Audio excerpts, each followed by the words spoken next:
Hello students, welcome back to my channel. आज हम करेंगे जो आपकी हॉर्नबिल बुक की +1 क्लास में जो फर्स्ट पोएम है अ फोटोग्राफ, वो करेंगे। ठीक है।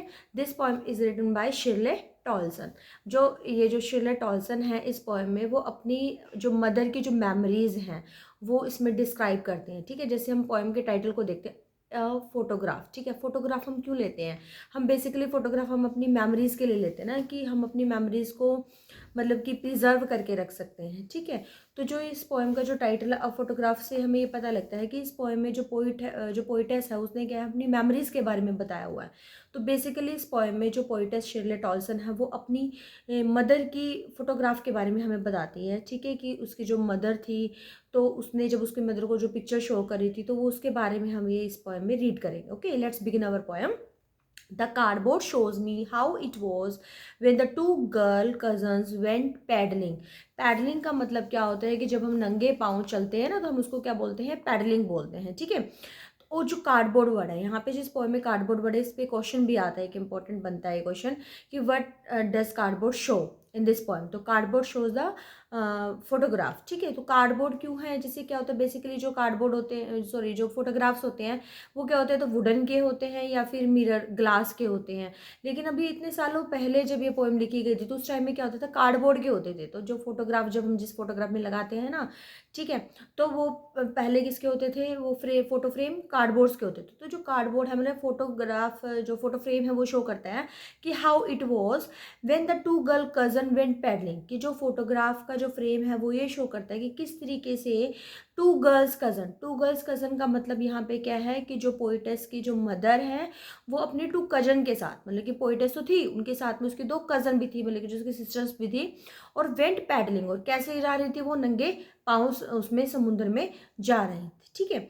Each one holding one of my other mother hands and she the big girl, some 12 years or so. All three stood still to smile through their hair at the uncle with the camera. A sweet face, my mother with the camera. A sweet face, my mother that was before I was born. And the sea which appears to have changed less and washed their terribly transit feet. तो इस stanza में हमें क्या पता चल रहा है कि जो कार्डबोर्ड है वो ये शो कर रहा है कि जो पोइटेस की जो मदर है वो अपनी 2 कजन्स के साथ समुंदर पे, मतलब कि जैसे क्या होता है, समर वेकेशन स्पेंड करने के लिए गई हुई है। और वो जो कज़न है वो कैसे है? नंगे पाँव समुद्र बीच पे जा रही हैं। ठीक है। Each one of holding one of my, मतलब कि दोनों ने क्या कर रखा है, जो टू कजन्स हैं उन्होंने उसकी जो मदर के हैंड्स को पकड़ा हुआ है। ठीक है। इससे हमें क्या पता चला कि जो फोटोग्राफ्स जो देख रही है वो, उस फोटोग्राफ में जो पोइटेस की मदर के साथ उसकी 2 सिस्टर्स भी हैं और वो उसका हैंड पकड़ा हुआ है। ठीक है। And she the big girl means, मतलब कि वो दोनों जो गर्ल हैं उनमें से वो बड़ी है। एंड सम 12 ईयर्स और सो, और जो फोटोग्राफ वो देख रही है उसमें जो उसकी मदर की एज क्या है, वो क्या है? 12 ईयर्स की है। ठीक है। 3 स्टूड स्टिल टू स्माइल और through their hairs at the uncle with the camera, और उनके साथ उनका अंकल भी है और जो कैमरा है उनके पास, और वो कैमरे से उनकी फोटो खींच रहे हैं।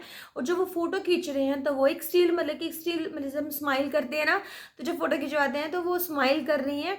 एंड थ्रू देयर हेयर का मतलब क्या होता है कि एक हवा चल रही है, तो जिसमें से जैसे हवा होती है तो क्या होता है कि जो हमारे बाल होते हैं वो, मतलब कि हमारे फेस पे आ जाते हैं। ठीक है। तो इस तरीके से, तो वो बताता है कि जैसे उसके जब अंकल हैं वो जो फोटो खींच रहे हैं, तो वो बहुत स्माइल कर रही हैं, और वो स्माइल उनकी उनके बालों, मतलब जैसे में से है, मतलब कि जैसे हवा से बाल ऊपर आ रहे हैं तो उसमें से उनकी स्माइल दिखाई दे रही है। एंड अ स्वीट फेस, उनकी मदर का जो वो बहुत प्यारा सा चेहरा दिखाई दे रहा है। My mother that was before I was born. अब जब उसकी मदर 12 ईयर की थी, तो पोइटेस मतलब का बर्थ थोड़ी ना हुआ होगा, तो मतलब कि उसकी मदर, मतलब कि पोइट के बर्थ से पहले की बात है ये। And the sea which appear to have change less. अब पोइटिस कहते हैं कि जब वो सी को देखते हैं, जो वाटर बॉडीज होती हैं उनमें थोड़ी चेंज थोड़ी ना होती, जो वाटर बॉडीज होती हैं, रिवर्स होते हैं, माउंटेन्स होते हैं, उनमें कोई चेंज नहीं होता, सालों साल वो ऐसे ही रहते हैं, सेम ही रहते हैं। ठीक है। लेकिन जो ह्यूमन बींग है, ह्यूमन बींग में तो चेंज आता ही आता है ना। ठीक है। हर मतलब कि स्टेज के बाद एक पर्सन में चेंजेस फिजिकल ग्रोथ में आते ही हैं। ठीक है। तो जो समुंदर है उसमें कोई भी, वो कहती है पोइटेस कहती है कि कोई भी बिल्कुल भी चेंज नहीं आता है। Washed their terribly transient feet. और वो कहता है कि जो समुंदर है वो क्या कर रहा है, उनके ट्रांजिट का मतलब क्या होता है कि जो चीज़ में चेंजेस आते हैं। ठीक है। जो टेम्परेरी होते हैं, तो जो उनके जो मदर के जो टेम्परेरी फीट हैं उसमें, मतलब कि जैसे जो पैरों को तो वो धो ही रहा है समुंदर, जैसे उनके पैर है समुंदर में हैं तो उनके पैरों को धो रहा है, और उनके जो उसमें मतलब कि चेंजेस हैं, जो उनके जो पैर हैं, मतलब पैरों में चेंज का मतलब क्या है कि जब जैसे उसकी मदर 12 ईयर की थी तो उनके पैर अलग शेप के होते हैं, जब थोड़ा बड़े होते हैं तो पैरों में फिर चेंज आता है, जब हम 50 ईयर्स के देखते हैं तो जिनके पैर वो उनमें चेंज आता है। तो ये जो ट्रांजिएंट फीट का मतलब क्या है कि जो ये फीट में जो चेंजेस होते हैं वो टेम्परेरी होते हैं, परमानेंट नहीं होते हैं, ठीक है, चेंजेस होते हैं शॉर्ट टर्म के लिए। तो बेसिकली हमें इसमें स्टैंचा में क्या बताया गया है कि जो पोइटस है, पोइटस की मदर है, उसकी 2 सिस्टर हैं, वो समुद्र में मतलब कि छुट्टियां बिताने के लिए बीच पे गई हुई हैं और उसमें पानी में नंगे पैर हैं, ठीक है, उनके समुंदर उनके पैरों को धो रहा है, ठीक है, जो उसके अंकल हैं वो फोटो ले रहे हैं और वो बहुत ही स्माइल फेस है, ठीक है। और इस पैराग्राफ में क्या है हमारे जैसे अलिट्रेशन है, जैसे 12 उसमें सॉरी यहाँ पे हमारा अलिट्रेशन कहाँ पे है भाई, टेरिबली ट्रांजिएंट में 2 वर्ड्स में है, ठीक है, स्टूड और स्टील में दोनों वर्ड्स में है। और क्लियर। और इसमें जब हमें जैसे समुंदर को क्या बताया गया कि समुंदर परमानेंट है, ठीक है, फीट को किसे बताया गया, ट्रांजिट है, तो दोनों चीज़ें अपोजिट भी बताई होती है, इसलिए एपिथेट भी है यहाँ पे।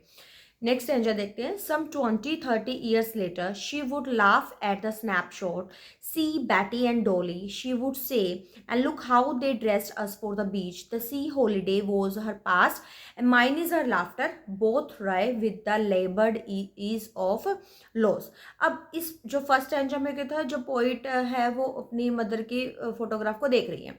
सेकेंड स्टैंजा में क्या होता है, इसकी जो मदर का जो व्यू है वो बताया हुआ है कि सम 20-30 years लेटर, कि जब उसकी मदर ने फोटो खींची थी 12 ईयर की थी, तो 20 और 30 साल के बाद, ठीक है, मतलब उसकी मदर की एज 30-40 ईयर्स होगी, तो जब उसकी मदर उस फोटो को देखती है, ठीक है, तो she would laugh at the snapshot. Snapshot भी यहाँ पे क्या है, एक फोटोग्राफी है, कि वो अपनी मदर जब उस फोटो को देखती है तो वो हंसती है, उसको देख के खुश होती है अपने पुराने दिनों को याद करके, और वो बोलती है सी बेटी एंड डोली, और वो अपनी मतलब बेटी को दिखाती है, मतलब पोइटेस को दिखाती है कि देखो कि बेटी और डोली हैं, ठीक है, अभी उनकी मदर ने उसको बताया था ना कि बेटी और डोली हैं। Look how they dressed us for the beach, और दे यहाँ पे किसके लिए है, जो मतलब कि जो पोइटस की मदर के जो पेरेंट्स हैं, कि देखो कि हमारे पेरेंट्स ने हमें कैसे ड्रेसअप किया हुआ है जब हम बीच पर गए थे। द सी हॉलीडे, सी मतलब हॉलीडे पर जैसे अपने हॉलीडे स्पेंड करने के जब सी बीच पर गए थे। And was her past, mine is her laughter, इसका एक डीप मीनिंग है। देखो वॉज हर पास्ट का मतलब क्या है कि उसकी मोम का जो पास टाइम है, ठीक है, जो उसकी मोम ने अपना मतलब कि स्पेंड किया था बीच हॉलीडेज पे, सी पे, बीच टाइम पे, ठीक है, तो वो तो उसकी मदर का पास्ट है। And mine is her laughter, मतलब कि जब वो अपनी मदर को देख रही थी, कि वो जब उसकी मदर अपने पास्ट को देख के याद कर रही थी ना, तो और जो पोइटेस है वो अपनी मदर की उस टाइम की खुशी को देख के वो उसका पास्ट बन गया, क्योंकि इस लाइन से क्या पता चला कि हर मदर इज नो मोर, उसकी मम्मी नहीं है, लेकिन जब उसकी मम्मी उस टाइम पे जब अपने पुराने वाले टाइम को याद करके मतलब खुश हो रही थी, तो पोइटेस के लिए तो वो खुशी क्या है, वो उसकी खुशी क्या है, लास्ट टाइम थी तो लास्ट ही तो थी ना, वो खुशी उसके लिए मैटर करती है, ठीक है। माइन इज हर लाफ्टर, कि मेरे लिए उसकी खुशी ज़रूरी थी। बोथ राय, राय का मतलब क्या होता है, मतलब कि जो चेंज होता है, ठीक है। फिर उस with the laboured ease of loss, with the laboured ease of loss का मतलब क्या होता है, लेबर्ड और ईज दोनों क्या अपोजिट वर्ड है। लेबर्ड क्या होता है, जब हम कोई मुश्किल से काम करते हैं, ईज क्या होता है, आसानी से। जब दोनों वर्ड इकट्ठे हो तो यहाँ पे क्या है, ऑक्सीमोरन डिवाइस है। अब वो कहते हैं कि दोनों के दोनों अपने दर्द को ईज कर रही है, मतलब बड़ी मतलब कि बहुत मेहनत करके उसको भुला रही हैं, क्योंकि देखो दोनों का दर्द मतलब कि इंपॉर्टेंट है, कि क्योंकि जो उसकी मदर है वो अपने पास को वापस नहीं ला सकती, और जो पोइटेस है वो अपनी मदर की उस खुशी को वापस नहीं ला सकती, तो दोनों के लिए वो दर्द को जो मतलब कि कम करना है वो बहुत क्या है, आसान करना मतलब मुश्किल है, ठीक है, ये चीज़ है। और नेक्स्ट पैराग्राफ, नेक्स्ट स्टैंजा में क्या है, now she has been dead nearly as many years as the that girl lived.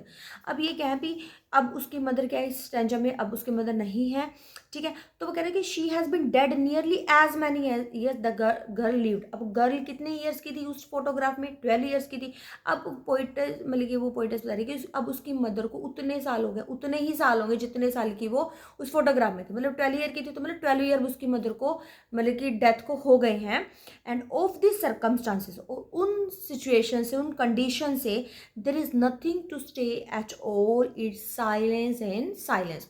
और उस सिचुएशन से लेके अब तक के क्या है, कुछ भी नहीं है, मतलब वो बिल्कुल सॉलिट्यूड हो गई है, बहुत लोन हो गई है, और अब उनके पास कुछ नहीं है, वो बिल्कुल स्पीचलेस हो गई है। तो अब उस साइलेंस में भी क्या है, बिल्कुल साइलेंस है। जैसे क्या होता है जब हम दुख में होते हैं ना, तो दुख में भी मतलब कि क्या होता है, हम बिल्कुल कुछ नहीं बोलते तो मतलब कि शांति हो जाती है, उस शांति में भी उसको शांति नजर आती है।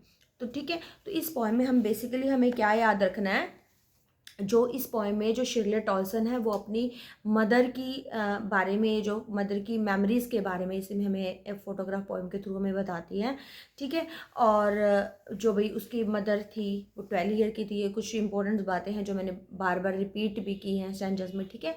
तो आई होप आपको पोएम समझ में आ गई होगी। अगर पोएम अच्छी लगी है तो प्लीज़ लाइक करना मत भूलें, ठीक है। वीडियो को देखते हैं तो उसको लाइक भी करें, उसको शेयर भी करें। चलो शेयर भी नहीं करते तो एटलीस्ट लाइक तो करें ना, इतना तो हक बनता ही है ना मेरा कहना, ठीक है। Okay, bye bye, meet you next video.